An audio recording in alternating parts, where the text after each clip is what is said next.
Soñando sueños con José Ignacio Carmona.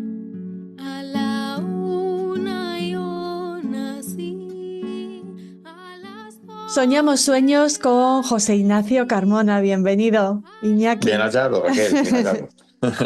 Bueno, son tantos años que ya te llamo Iñaki, te tuteo, los oyentes te conocen muy bien, tienes miles de seguidores en YouTube y saben muchos de esos seguidores que eres un enamorado de la tierra donde naciste, de Toledo. Seguimos hablando de esta ciudad tan importante para el mundo judío en esta segunda parte de esos programas que dedicas a recorrer la historia de los judíos en una de las capitales de Sefarad. Sí, lo que pasa, ya sabes que meter Toledo en cápsula es muy difícil la historia, y sobre todo la historia judía da mucho de sí. Pero bueno, lo intentamos la otra vez tocando la diferencia entre lo que era la Alcaná, la Alacaba, la Judería Mayor que había. Bueno, ya ahí está el programa donde hicimos una serie de precisiones, también hablamos de las sinagogas. Nos faltó un poco situar, yo creo que también la judería, ¿no? El aspecto de la judería de Toledo, que, a ver, no deja de ser nada más que un barrio de viviendas que era muy semejante a lo que era la zona meridional. También son iguales casi las casas del tipo toledano, con patio. Cualquiera que haya visitado Toledo, eso, o Granada o Córdoba, va a saber qué tipología son esos patios. Y luego decir que sí es verdad que la judería no lo tocamos, o creo que no lo quiero recordar ahora, que hubo dos castillos, aunque posiblemente ellos nunca tuvieron el control, ¿no? Porque lo normal es que estaba en manos del concejo y el rey. Y el orden y la seguridad de lo que era la cerca de la judería la controlaban los judíos, pero los asuntos que implicaba toda la ciudad, como la defensa, en fin, los alguaciles eran los mismos que para el resto del torero, es decir, eran cristianos, lo que eran el lienzo de muralla. Para quien no conozca lo que es una judería, y hay mucha confusión, no por parte de los judíos, obviamente, la comunidad, era el barrio o espacio físico concreto dentro de la población habitado por judíos, ¿no? Pudiendo coexistir pues, varios en una misma ciudad, varias juderías. En Toledo estaba al oeste, ocupando 10 hectáreas, más o menos coincide, ¿no? Hoy cualquiera va a encontrar, obviamente, la misma ubicación y casi la distribución, ¿no? En otro caso, pues los judíos es verdad que habitaban en castillos como súbditos reales y solían tener una calle principal o una plaza también. Y en Castilla medieval, pues suelen disponer de un hospital. Que claro, que esta tradición, cuando luego se van a aparecer los conversos, los que se convierten y de alguna manera con esta cultura que tenían ellos de lo que es la asistencia social y demás, porque claro, hay que decir que los preceptos talmúdicos de asistencia al enfermo, las leyes de la segitá alimentaria, pues claro, las comunidades judías promueven lo que son la creación de casas de caridad por parte de lo que son las cofradías propias, que nacen principalmente de clases menos favorecidas, y es algo que ya anticipa el concepto de hospital. Ya cuando se convierten, llevan esa cultura, se mezclan con los linajes toleranos, y claro, por eso el Hospital del Rey y el Hospital del Nuncio pues van a ser fundados curiosamente por conversos. Eh, lo que es la Aljama, que era una entidad religiosa, jurídica y administrativa, a la que normalmente estaban adscritas varias juderías, por eso digo, esa es la precisión, la gente confunde Aljama con judería, no es lo mismo. De la toledana, pues dependen en algún momento los judíos de poblaciones cercanas, ¿no? Tenemos Olía, Burguillos, Galvez y Novés. Eh, Luego también, pues, que caso único, particular, que no lo hablamos la otra vez, eran los sótanos que hablaban las fuentes que Carsali recoge de judíos que llegan a Creta. Y esto sí que es un caso único toledano, lo estudió Pasini, que son sótanos abovedados de planta cuadrada, con cúpula octogonal, fechada más o menos siglo XIV. Y claro, ¿son cristosinagogas o son cristosinagogas con MIP? Ninguna operativa, y hoy tenemos la controversia de lo que ya hemos hablado, que si la calle Trinidad es una MIP que está a punto de certificarse o no, pero por ahí tenemos un programa que la gente lo puede escuchar porque es muy interesante, porque sería la única MIP conservada y bueno, eso es bastante interesante. Y luego ya en la Castilla del siglo XII, en el esplendor durante el reinado de Alfonso VII, pues grandes familias hidalgas, los Belveniste, los Sosón, Señor, Caballería, Abulafia, pues recibían la apelación honorífica de don, pero vamos, compartían las mismas extravagancias de los demás, competían por los favores o la iglesia o el rey, o sea, eso con total normalidad. Sí decir, como un caso curioso, que la famosa sinagoga, llamada hoy en día, la conocen como Santa María la Blanca, que se atribuía a Ben Susán, pues que el mecenas obviamente no es él porque transcurre mucho después de su muerte lo que es la construcción de este templo, pero sí en su tumba sí que aparece lo que es una sinagoga que hoy no se sabe muy bien, una sinagoga a la que alude el propio testamento del rey.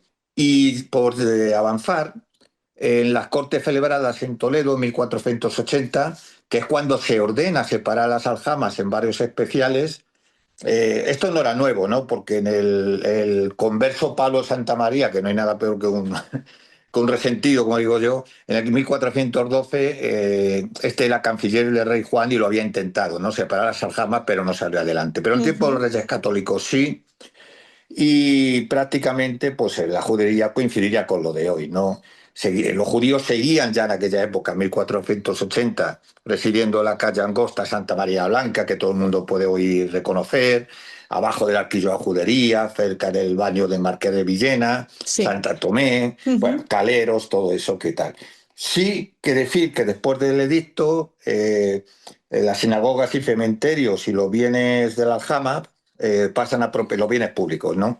Pasan a propiedad del Tesoro y 4 proveedores de limosna de la Aljama de Toledo, cuyo nombre, en nombre de toda lo que es la comunidad, venden a la priora Santo Domingo pues el rey de tributos que tenían sobre la Aljama y sobre casas y posesiones Santo Tomé. Y ya voy terminando porque la historia de los judíos en tiempo récord es muy difícil, pero sí decir que tenemos mucho, mucho documental, ¿eh? Porque el censo que dejaron los judíos, Raquel, nos lo da a conocer para el que se interese y habrá historiadores que estén escuchando y lo sepan, otros Ujú. no. Sí. Lo da a conocer Rodrigo de Mercado, que es el juez pesquesidor comisionado por los reyes para informar de los bienes de los judíos en el arzobispado de Toledo. Y por este documento, curiosamente, sabemos incluso el nombre de una treintena de judíos que abandonan Toledo y aquellos que ocupan sus casas. Eso es interesante porque entre estos bienes está la famosa carnicería que defiende del castillo hacia el río, más o menos lo que es hoy el Museo de Victorio Macho, no para que la gente darle una Sí. señal. Ujú. Para También situarlos, ¿no? Ujú. Sí, sí, porque así la gente, yo creo que, porque como cambian los escenarios, se le dan nuevas nomenclaturas y hoy hay otra serie de instituciones, pues ya sabe de qué estamos hablando. Y también en ese documento se menciona, el documento ayuda un poco a reconstruir también, ¿eh? Para que no solamente buscar los pocos hallazgos que quedan arqueológicos. Se menciona lo que es el hospital y unas casas que fueron Midrar de la Aljama, en lo que era la Alacaba, no la Alcaná, ¿eh? Pues eso volvemos a repetirlo. Alacaba era el barrio extramuros de la judería, pero es Cerro Alto, la traducción es Cerro Alto, y ahí hubo una midras que se llamaba Midras de las Vigas, está mencionada en ese documento, y junto al osario de los judíos dejaron, eso también, ese documento lo menciona, 20 fanegas de tierra, propiedades aljama y una viña cercada. Hombre, tenían que tener también su vino para la ceremonia, obviamente. Y las piedras del osario fueron concedidas a la Catedral de Toledo. Y después, pues prácticamente decir también que la sinagoga vieja, cerca de la carnicería, lo que volvemos al lado de Victorio Macho, se entrega a Fermín Ábalos y a Fernando Suárez en compensación, bueno, por unos juros que son más o menos sobre los impuestos, ¿no? De cabeza de pecho y demás. Y nada más, porque hay que decir, sí que es verdad que el cardenal Mendoza pide información sobre lo que es la donación de la sinagoga mayor, que es hoy la del Tránsito, para que la gente se sitúe, que pasó cedida a la Orden de Calatrava en compensación por la Iglesia de Santa Fe, que también había pasado a su vez a las monjas de la misma Orden de Calatrava, y ahí es donde ya termino, donde Roth dice que los epitafios, perdón, las inscripciones son prácticamente las galerías de mujer y de toda la sinagoga, son el monumento judío o el documento judío que preservamos más importante de toda Europa. Esto es palabras mayores, por lo menos para mí lo es. Y el príncipe Samuel Leví, que ya hablamos la otra vez, lo dedicamos mucho a esta sinagoga, pero quiero recordar que una de las intenciones con las que construyó la famosa linaje de Samuel Leví era para engrandecer su aristocracia, ¿no? Ahí hay mucha cabalá, ¿no? 39 veces hay alusiones a prácticamente al Zohar, y donde él aparece como Besalel, el constructor del templo, ¿no? Y el escudo es muy importante en el Ejal, porque cuando se habla de por qué aparece también lo que es el escudo de la casa de Leví con lo que es el escudo de las armas de Castilla y con ese águila, es porque está haciendo un guiño muy interesante prácticamente a la época de cuando los judíos están en Babilonia, y es un poco para engrandecer ese linaje como un linaje no solamente principesco, sino prácticamente el predestinado, ¿no?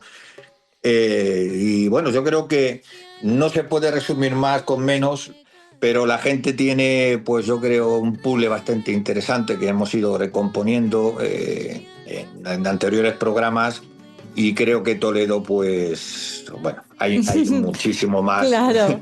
Seguiremos hablando. Y tendremos mucho más tiempo. Exacto, Raquel. Exacto. Esa es, bueno, pues una puerta abierta, perdón, una puerta abierta a ese Toledo que tú tanto conoces y tanto amas y divulgas. Y seguiremos eso, hablando de y compartiendo y agradeciéndote tú que compartas con nosotros tus conocimientos. Te esperamos en el próximo Soñando Sueños. Muchas gracias. Seguiremos soñando sueños. Muchas gracias, Raquel.